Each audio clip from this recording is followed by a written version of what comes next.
Le journal Fanny Marceau. Bonjour Fanny. Bonjour Alexandre, bonjour à tous. De l'égalité jusque dans le grand banditisme, les femmes sont de plus en plus présentes dans les arcanes du narcotrafic. C'est ce que révèle un rapport du renseignement criminel de la police judiciaire. De la mule occasionnelle à la chef de réseau, leur implication a bondi de 50% en 5 ans. Certaines aujourd'hui se montrent aussi violentes que les hommes, s'inspirant parfois même des plus grands noms du crime, comme cette Tata Escobar interpellée dans le Vaucluse. Mais la plupart sont des petites mains de la drogue, plus discrètes, plus fiables pour les narcotrafiquants. Reportage du correspondant d'Europe 1 à Marseille, Stéphane Burgat.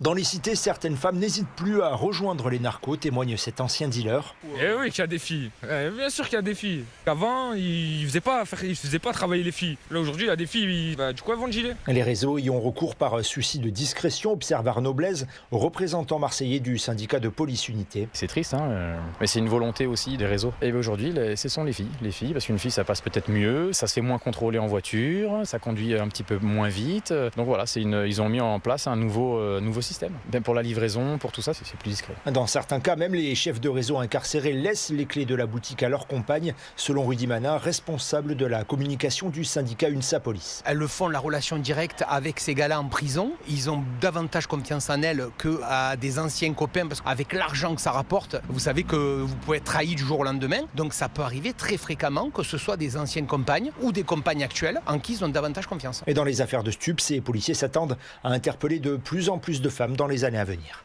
Marseille, Stéphane Burgat, Europe 1.